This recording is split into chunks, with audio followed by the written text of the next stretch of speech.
The Emperor's New Clothes.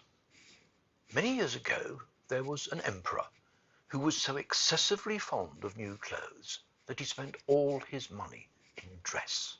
He didn't trouble himself in the least about his soldiers, nor did he care to go either to the theatre or the chase, except for the opportunities they afforded him for displaying his new clothes. He had a different suit for each hour of the day, and as of any other king or emperor one is accustomed to say, he is sitting in council, it was always said of him, the emperor is sitting in his wardrobe. Time passed merrily in the large town which was his capital. Strangers arrived every day at the court. One day, two rogues, calling themselves weavers, made their appearance. They gave out that they knew how to weave stuffs of the most beautiful colours and elaborate patterns, the clothes manufactured from which should have the wonderful property of remaining invisible to everyone who was unfit for the office he held, or who was extraordinarily simple in character. These must indeed be splendid clothes, thought the emperor. Had I such a suit, I might at once find out what men in my realms are unfit for their office, and also be able to distinguish the wise from the foolish. This stuff must be woven for me immediately. And he caused large sums of money to be given to both the weavers in order that they might begin their work directly. So the two pretended weavers set up two looms and affected to work very busily, though in reality they did nothing at all. They asked for the most delicate silk and the purest gold thread, put both into their own knapsacks, and then continued their pretended work at the empty looms until late at night. I should like to know how the weavers are getting on with my cloth, said the emperor to himself, after some little time had elapsed. He was, however, rather embarrassed when he remembered that a simpleton, or one unfit for his office, would be unable to see the manufacture. To be sure, he thought he had nothing to risk in his own person, but yet he would prefer sending somebody else to bring him intelligence about the weavers and their work before he troubled himself in the affair. All the people throughout the city had heard of the wonderful property the cloth was to possess, and all were anxious to learn how wise or how ignorant their neighbours might prove to be. I will send my faithful old minister to the weavers, said the emperor at last, after some deliberation. He'll be best able to see how the cloth looks, for he is a man of sense, and no one can be more suitable for his office than he is. So the faithful old minister went into the hall, where the knaves were working with all their might at their empty looms. What can be the meaning of this? Thought the old man, opening his eyes very wide. I cannot discover the least bit of thread on the looms. However, he did not express his thoughts aloud. The impostors requested him very courteously to be so good as to come nearer their looms, and then asked him whether the design pleased him, and whether the colours were not very beautiful, at the same time pointing to the empty frames. The poor old minister looked and looked. He couldn't discover anything on the looms, for a very good reason. There was nothing there. What? Thought he again. Is it possible that I am a simpleton? I've never thought so myself, and no one must know it now if I am. Can it be that I am unfit for my office? No, that must not be said either. I will never confess that I couldn't see the stuff. Well, Sir Minister, said one of the knaves, still pretending to work, you do not say whether the stuff pleases you. Oh, it is excellent, replied the old minister, looking at the loom through his spectacles.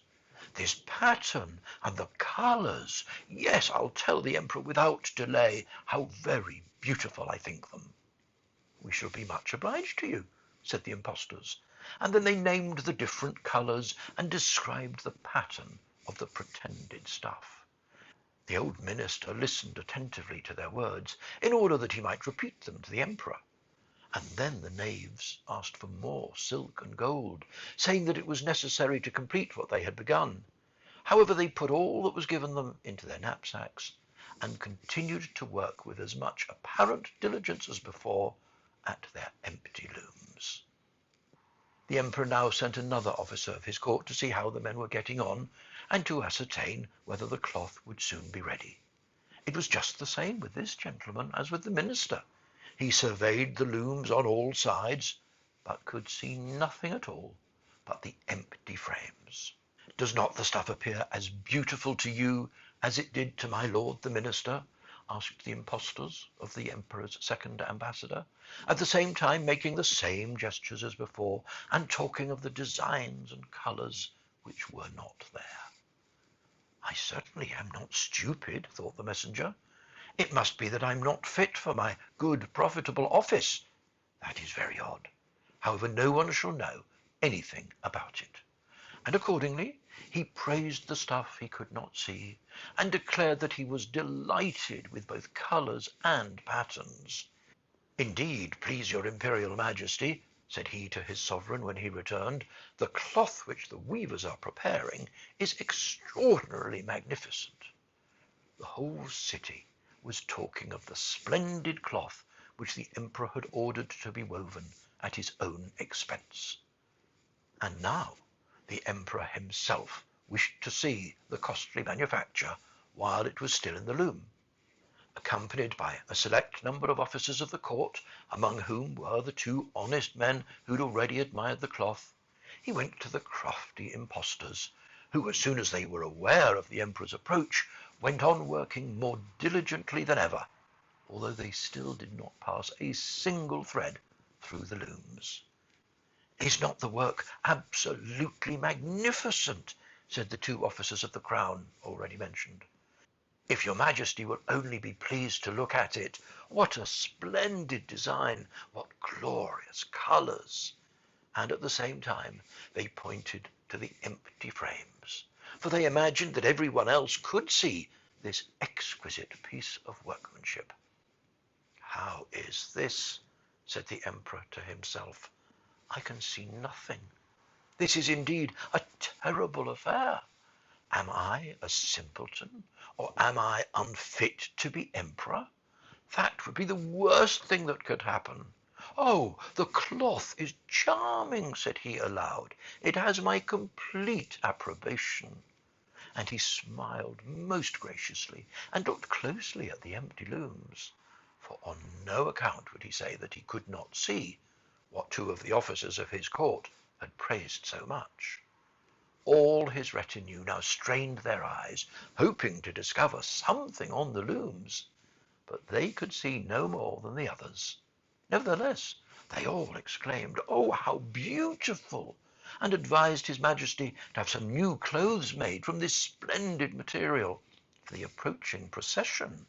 "Magnificent, charming, excellent," resounded on all sides, and everyone was uncommonly gay.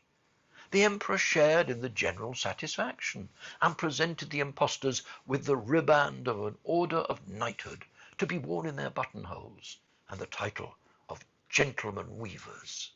The rogues sat up the whole of the night before the day on which the procession was to take place, and had 16 lights burning, so that everyone might see how anxious they were to finish the emperor's new suit.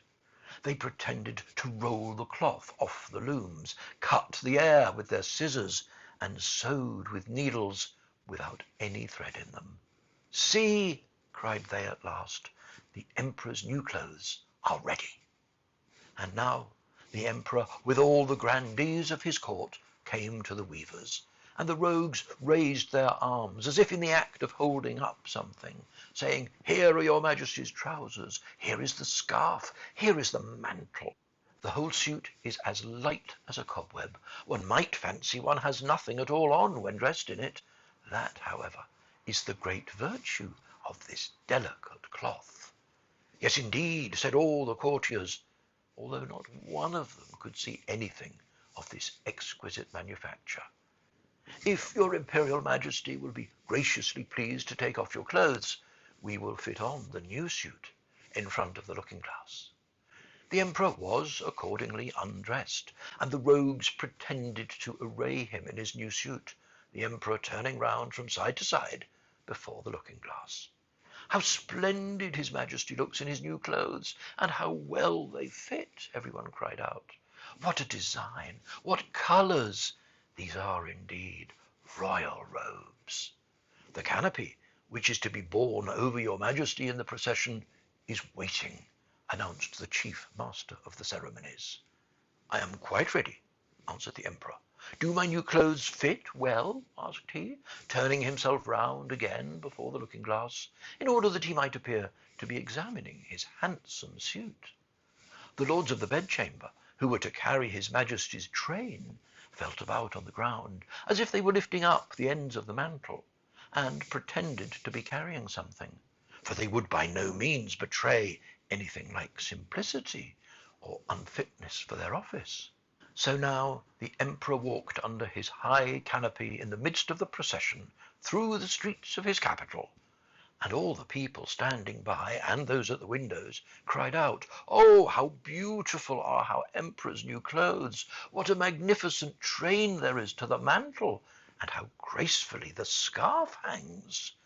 In short, no one would allow that he could not see these much admired clothes, because in doing so he would have declared himself either a simpleton or unfit for his office. Certainly none of the emperor's various suits had ever made so great an impression as these invisible ones. "But the emperor has nothing at all on," said a little child. "Listen to the voice of innocence!" exclaimed his father.